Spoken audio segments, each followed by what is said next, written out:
What's good, people? It is Tony the Savant back again. And before we get started, please like this video, share this video, hit the notification bell so you can be notified when I'm dropping content and going live on the channel. As well, please subscribe to the channel as well. Join the fam as we drop content daily, go live daily, stay very busy on this platform. And last but not least, my favorite part of this whole game, please leave your thoughts and opinions in the comment section, as I'm always interested and intrigued as to what you all think about these topics that we discuss. And ladies and gentlemen, let's get to the work. As I want to talk about today, um, the Indiana Fever's Big Three. Now, Caitlin Clark gets a lot of attention, a lot of hype, rightfully so. I'm a big fan of her. I think she's going to be generational. I think she's a phenom right now.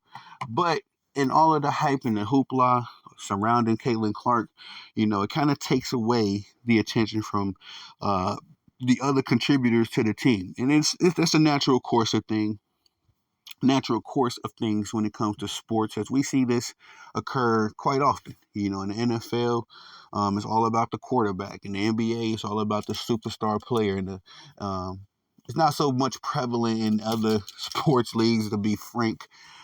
Baseball and hockey seem to be a little bit more transparent around the board, but they have the whole, promote the superstar agenda as well.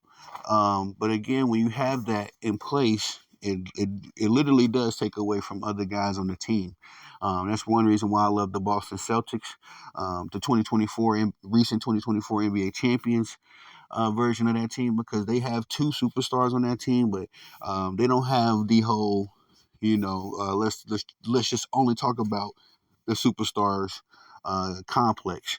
As we know very well, Drew Holiday, Derek White, Kristaps Porzingis, all of these guys are household names now as well, just due to the fact that they was able to get some attention, some segments on the NBA's mainstream networks, and so forth and so on. But I just want to highlight Aaliyah Boston and Kelsey Mitchell, man. All right, because for one, I've seen some people use the whole whose ever team is in the playoffs is pertaining to the Rookie of the Year award, the Rookie of the Year race. Um, I've actually seen sports analysts on the mainstream network say whose ever team is in the playoffs, all right, between Angel Reese and Caitlin Clark, that should be who gets the Rookie of the Year. And I just think that's a little unfair, considering that Caitlin Clark is playing with multiple top talented people. One person I think that doesn't get really any attention is Nalissa Smith, who is a dog, who I would say is the Indiana Fever's version of Angel Reese. She's very defensively sound. She works very well under the rim, under the basket. Excuse me. Doesn't really have much of a jump shot, but at the same time, her energy and her excuse me, I kind of lost my thought. Her energy is infectious, So not taking anything away from Nalissa Smith as well. I just think when I think of the big three for the Indiana Fever, I'm thinking Aaliyah Boston, Kelsey Mitchell, and Caitlin Clark. Um, to say though, Aaliyah Boston, in her own right, is one of the best players in the WNBA right now. She is having a sophomore season, and I did not do a thing. I should have put up the stats and statistics. We're gonna chop it up. We're gonna break down Aaliyah Boston and Kelsey Mitchell a little bit further. I just kind of wanted to highlight because I just heard somebody say this take. I want to say on ESPN. So I said, let me cook on this real quick. Let me cook this real quick. But we will jump into the facts and figures, because Aaliyah Boston, in my opinion, is one of the best players in the WNBA right now, and certified one of the top 5, top 10 bigs in the WNBA. She is effective underneath the rim. She is a great rebounder. She actually has a nice post game, to my surprise, because I knew of Aaliyah Boston. But to be honest, I wasn't that familiar with her work. Seen a couple of her games when she played for the South Carolina Gamecocks. But point being is that she is a her, and I don't think she gets enough attention. She's essentially a walk-in double-double as well, much like an Angel Reese. As she is a habitual rebounder. She's a very good team leader. I've seen her put her arm around Caitlin Clark multiple times. I've seen her rally up the other troops multiple times as well. And again, 2023 number one overall draft pick, as well as the 2023 Rookie of the Year. I don't think she gets enough talk. I mean, enough conversation. Excuse me. I don't think there's enough conversation surrounding how good Aaliyah Boston really is, as I think she, is the cornerstone of this team right now. We all know, in due time, that will be Caitlin Clark. But right now, this team, if it wants to win, should honestly run through Aaliyah Boston. It should work from inside out. The Indiana Fever do have a little bit more diversity on their perimeter. Of course, with Caitlin Clark being a threat, Kelsey Mitchell is a bucket. And then they have another lady, I would say Lindsey Hall. She's a very good defender, and kind of plays that in between role of what Caitlin Clark and Kelsey Mitchell, as far as being a more defensive perimeter player. Um, but nonetheless, I just love her game, Aaliyah Boston. I mean, and again, I don't think she gets enough attention. And I'm definitely going to be breaking down during the All-Star break Aaliyah Boston's numbers and her impact on the game, on the field. I will be doing some play-by-play game calling, and as well breaking down gameplay footage of the games I call, because I don't. I'm gonna say it like this: the lamestream media, I'm not dependent on them any longer to educate or inform the sports fan on who these young ladies are, or as far as the others on when it comes to the team. Aaliyah Boston is far from one of the others, as she's a star in her own right. But again, not a lot of these lamestream people can tell you about Aaliyah Clark. Did I say Aaliyah Clark? Aaliyah Boston. Not a lot of these casuals can tell you about Aaliyah Boston, and she is certainly a her. And if you could tell us about Caitlin Clark, you should be able to tell us about Aaliyah Boston respectfully. When it comes to Kelsey Mitchell, I think that Kelsey provides a lot of veteran acumen to the perimeter. I think she covers a lot of the holes that are in Caitlin Clark's game. Respectfully, Caitlin Clark is phenomenal. Don't get it twisted. She has impressed me even more so than she did in college.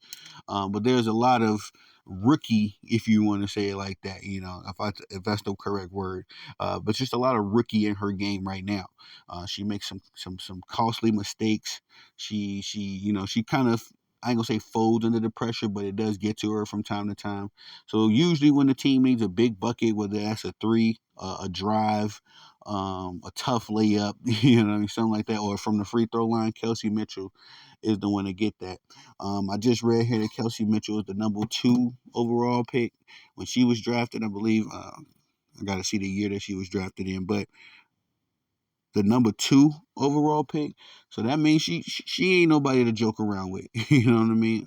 Indiana Fever has a plethora of talent that it is contributing to this team's success. It's not just Caitlin Clark. Nor dare would I say Angel Reese is the only contributor to the Chicago Sky's success, but I'm just looking at it from the aspect of Caitlin Clark leads the league in turnovers. She has had some very, very bad games in the sense of shooting her team damn near out of the game. The other night, was it the Phoenix Mercury and the Indiana Fever were playing, and Kalia Copper was just, single-handedly bringing the team back. Kaylin was kind of shrinking under the spotlight. She eventually got it back together to end the game, but at the same time, when I'm watching the games, Kelsey Mitchell is usually the one that hits those big buckets. Caitlin Clark does her thing throughout the game, does her thing to get her numbers and help the team win. But in those crucial moments, definitely down the stretch in the fourth quarter, Kelsey Mitchell and Aaliyah Boston are typically the closers of the game. They're typically the ones that either, seal the win or are the reason, why the game is, they hit that big shot to close the game, ice the game. And again, I'm saying all of this not to take any credit away from Caitlin Clark, but we have to acknowledge that Caitlin Clark is a rookie. And again, this whole video was pretensed on a horrible sports take, because I feel like And I made a video talking about Angel Reese and Caitlin Clark. Everybody talks about how they remind them of Magic and Bird. I think they remind me a lot more of Carmelo and LeBron James. As Carmelo was a lot of the praises that they sing for Angel Reese right now. They sang them for Carmelo in 2003. And Carmelo was a phenomenal performer. Led his team to the playoffs, and it's interesting enough that this is the whole pretense for this Rookie of the Year race is predicated on which one of these young ladies can lead their teams to the playoffs. But back 20 years, Carmelo Anthony led his team to the playoffs, and LeBron James ended up still winning the Rookie of the Year award. So um, this situation reminds me a lot more of that. And like I'm hoping if Angel Reese earns it, that Angel Reese gets it. I hope that just because the machine is behind Caitlin Clark, that they don't find a way to fix up the award for her. I feel like both of these young ladies, in their own rights, have a case for the Rookie of the Year. But at this point, I'm looking at the team setup, and I'm looking like Kelsey Mitchell if Caitlin Clark wasn't on this team, Kelsey Mitchell could easily lead this team, and be that central figure for the team. In addition to Aaliyah Boston, that's the one thing that I can't say is the same for Angel Reese in the Chicago Sky. As far as Angel Reese, what she brings to the court, it can't be replaced. We got Izzy Harrison, who I definitely love. She's more of an offensive big, able to get her buckets, her points. But I don't think that we could, the Chicago Sky without Angel Reese. We could just plug Izzy Harrison in there, and we would still be in the playoff mix like we is now. Like we are now. Excuse my language. Um, I just think that Angel is a little bit more impactful, towards the team success. And Caitlin is a little bit more impactful towards her individual success. And again, that's not taking nothing from either one of these young ladies, especially not Caitlin. When I'm looking at Aaliyah Boston and Kelsey Mitchell, I definitely got to raise an eyebrow as to, like, are these two are they more the reason for the team success? Because Caitlin gets her numbers, but like I say, down the stretch, you would be looking in the fourth quarter, looking for Caitlin Clark. She may hit a big shot from time to time, might hit some free throws from time to time, but at the end of the day, looking for Caitlin Clark. And again, when I'm watching, the games I've been able to catch, it's usually been Aaliyah Boston or Kelsey Mitchell or another player, sealing the deal. From time to time, I believe a game or two I have seen Caitlin do it, but that's not been her primary thing. But again, I just want to highlight the big three for the Indiana Fever, because I don't think they get enough attention. But I definitely see this team making the playoffs. I'm not so much sure for my Chicago Sky. I would love for us to make it, but teams like the Las Vegas Aces and the New York Liberty, they just seem to easily outmatch us. Our guard play isn't that superior. Of course, we got Marina Mabry, who's a good shooter, and we got Kennedy Carter, who's a very good basketball player in her own right, but just not enough firepower out of the perimeter for me, for my Chicago Sky. So I can see the firepower of Kelsey Mitchell and Caitlin Clark being, crazy. Very, very. What I'm trying to say is, I can see Kelsey Mitchell and Caitlin Clark going crazy, and the Indiana Fever being able to win a playoff series due to that. And in addition to, I could see Aaliyah Boston and Alyssa Smith getting hot, down in the post, down in the paint. Just in case Caitlin and Kelsey ain't really got it clicking. They got post presence. They got elite, an elite defender too, but an elite big player down in the paint and the post. So if the Fever are able to make it, it's going to be more of a team contribution. And I love that because of the talent and their style of play.